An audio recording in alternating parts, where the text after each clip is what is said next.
Bonjour, bonjour. Question qui revient souvent, comment accéder à ces mémoires akashiques?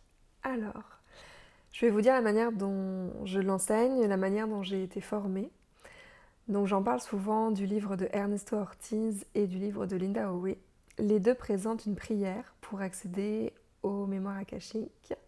Moi j'ai été formée avec une certaine méthode et ensuite avec la pratique j'ai développé la mienne et c'est ce que je transmets en formation. Donc j'ai créé un petit rituel, un petit protocole d'activation, un code d'activation pour pouvoir se mettre en état de plus haute vibration et ensuite la prière et ensuite pouvoir accéder à ce mémoire akashique. Donc c'est assez simple à faire, ça dure environ une quinzaine de minutes. Plus si vous avez envie de faire plus de choses avant, si vous avez envie de faire une plus longue méditation. Mais ça je vous explique tout dans la formation, je vous détaille tout. Et en fait, c'est vraiment des techniques qui ont été validées, expérimentées. Voilà, c'est transmis dans les livres d'Ernesto Ortiz et dans les livres de Linda Howe.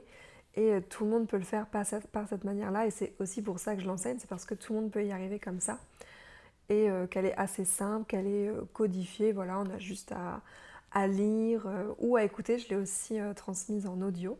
Voilà, parce que pour ceux et celles qui veulent être guidés. Donc voilà, c'est vraiment très très simple et tout le monde peut y arriver. Il n'y a pas besoin de dons, il n'y a pas besoin de facultés, il n'y a pas besoin de prédisposition particulière pour pouvoir y accéder, tout le monde peut le faire. Juste, je vous renvoie à la vidéo A-t-on besoin de dons pour y arriver si vous voulez plus de détails. Mais voilà, dans les moments où vous êtes trop stressé ou si vous êtes apeuré ou si vous avez des gros soucis ou des gros problèmes, que vous avez trop la tête pleine, bon, le moment ne sera pas idéal, à moins peut-être de beaucoup méditer, mais ce ne sera pas le moment pour se connecter à vos annales akashiques. Moi, ça m'est déjà arrivé d'annuler une séance parce que j'étais vraiment pas bien ce jour-là. J'avais très peu dormi et je me sentais pas en fait de faire une séance pour la personne. Je trouvais que c'était pas respectueux pour elle de faire une séance alors que j'étais pas très bien, pas en état de haute vibration et que j'allais peut-être pas très bien canaliser. Donc voilà, du coup j'ai préféré annuler la séance. Mais donc voilà, il y a des moments exceptionnels comme ça où peut-être qu'on ne peut pas se connecter et du coup le mental va bloquer. Mais sinon, par le protocole que je vous donne, tout le monde peut y arriver, il n'y a vraiment aucun souci.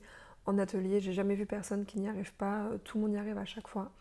Donc c'est une super méthode. Voilà, et très simple en plus. Et bien écoutez, j'espère que j'ai répondu à la question et puis je vous dis à très vite. Au revoir.